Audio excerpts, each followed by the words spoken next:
Minister. You may be well known to many people here from a national and international perspective. So I'd like to welcome Rory Cowan, star of the well-known TV comedy Mrs. Brown's Boys, to come up here and share some of his own experiences from CO awareness and carbon monoxide awareness. Hello everybody. The first thing I want to say is I'm lucky to be here, very lucky to be here.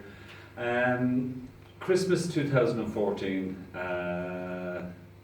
and into January 2015, I didn't realise there was carbon monoxide leaking into my home. I got my house completely renovated and I said to the people who were doing it, I'm moving out, all I want to keep is my bed, the telly and a painting that I had. Everything else has to go, and everything else did go, including the carbon monoxide alarm.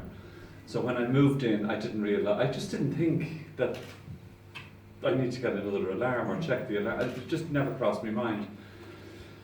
I was doing a panto that year, and I was doing 2 shows a day, and I started to feel ill, headaches, tired, and I thought it was down to doing 2 shows a day. But what happened was, the boiler that I had downstairs was less than a year old. When I was getting the house extended at the front, my kitchen is at the front and the boiler was there. They said to me, it's now too close to the footpath and it's very low. So if there were kids running around, they could actually get burnt on the flue because it's so close to the footpath.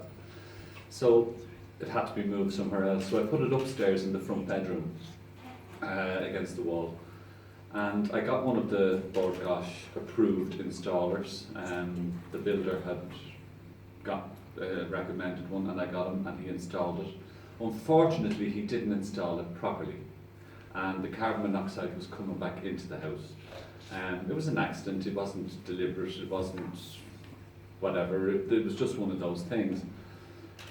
Then I noticed my cat, I have a visiting cat called Ruction, it's a lovely little thing. He used to come into the house and I'd let him have the run of the place and he would sleep on the bed or he would sleep on the landing or he would sleep on the sofa, but as far as I was concerned it was his house as well, he could come and go as he liked. All of a sudden he wouldn't set foot in the house and I just thought, oh, the cat's obviously found somewhere else to live and whatever, he's not coming to visit me. He'd still scratch at the door for food, but he wouldn't come in, I'd have to leave the food outside for him. But I didn't think anything of that, but I was feeling really unwell and I thought there's something wrong here. I knew it wasn't the flu because I get the flu injection every September, so I knew it wasn't that. And a friend of mine here, Avery, he was on holidays in South Africa and I was minding the keys to his house so as I could go down and check it while he was away. And he came home and he called from the airport, he came up to my house to get the keys. And when he came in, he said, Rory, there's something not right here. He says, there's like a smell, and my reaction was, how dare you, there's no smell in my house. No way, there's no smell in my house. And he kept insisting there was something wrong. He says, it's like dead air, it's just not right. And eventually, he wouldn't let it go. And I was on the verge of throwing him out of the house, just saying, we were nearly coming to blows over it. And then eventually I thought, you know what, it might be something to do with the gas, because when I switch it on, there was a few things. When I'd switch on the boiler in the morning, there would be an unbelievable smell of gas just for a couple of seconds and then it would go away. It's always like a kickback or something. But it would go away. And I thought, well, that's what it is. The boiler was new, all the pipes were new, the whole house was new. So I rang, I couldn't think who it was that had installed the boiler. So I said, in my innocence, I said, I'll ring Bord Gáis, they might have it on their record to install. So I rang up and the girl, we were having a great laugh because she was saying, sure, we wouldn't know who installed your boiler. And we were having a laugh. And then in the background, Avery said, tell her there's fumes. And as soon as she heard that, her attitude changed and she said, is there fumes in that house? And I said, well, not really. I said, but there's a little. When I switch on the boiler, and she said, we'll have someone out within the hour. And somebody did come out. And I showed him upstairs to where the boiler was and his beeper went. And I thought, typical, here we go, an Irish worker. You only get them out to the house, their beeper goes, they have to go and do another job. And I was really ready to come to blows with this guy about having to dash off. And he said to me, that's carbon monoxide. He said, get out. My knees just nearly went from under me. I could not believe, because I'd never thought carbon monoxide could affect me. Everything in my house was new. The boiler was new. I used to get it serviced. I'd had a carbon monoxide alarm, which had disappeared, which was gone at this stage, but I didn't realise it.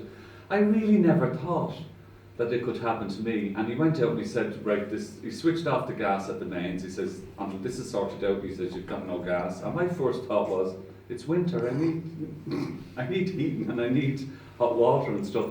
But that was just in shock. And then when they came out, they told me what it was, and they said that I was incredibly lucky because if that boiler, I used to switch, there's somebody up there watching over me because I was doing 2 shows a day in the Panto, so I would leave at 12 o'clock, go into town, get me lunch, and then go into the theatre and do a show, and then do a show in the evening.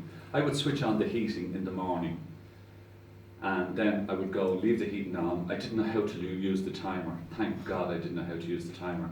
So I switched the boiler on, and then when I came home in the evening, when I was going to bed, I'd switch it off, because I'd never have the heating going when I'm in bed. They told me that if I had used a timer, I would have been upstairs in the room, in the next bedroom, and if the heating had come on early when I was asleep, the chances are it would have killed me. They also said that because I had the boiler upstairs, the carbon monoxide hadn't really a chance to get down through the house because there was a big heavy door that had closed and all. But they said if it would have been downstairs, it would have went right through the house and I would have died anyway.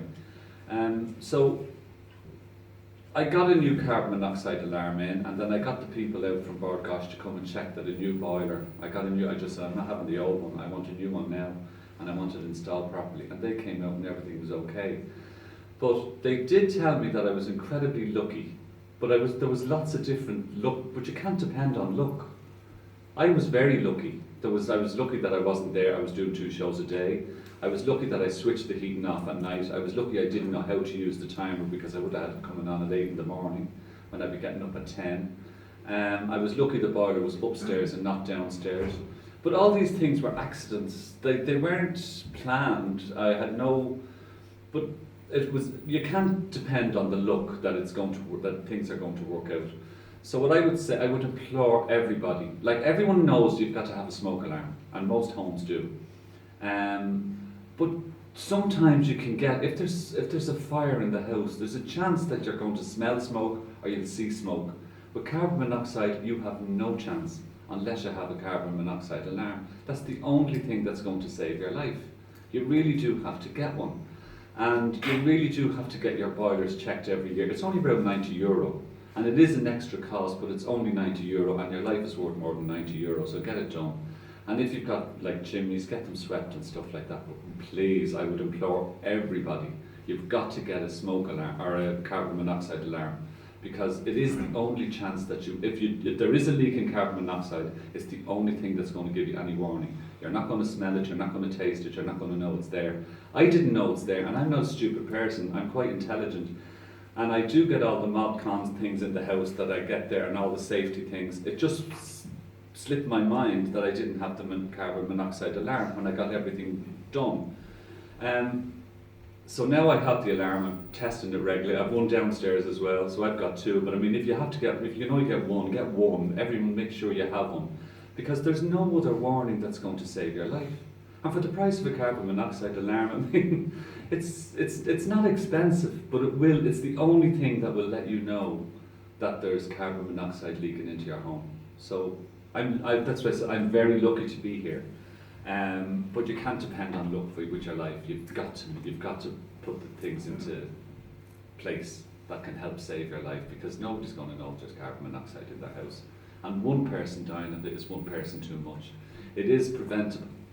And I used to think it was old boilers and old pipes and all old stuff in the house. But I know that's not true. It can be anything. So and the minute I don't know how you could enforce it, but there should be law that every house has to have a carbon monoxide alarm. How you could enforce it, I don't know, but really there should be something done, because it will say one life is too much just for something like this. So thank you very much for listening to me. Thank you.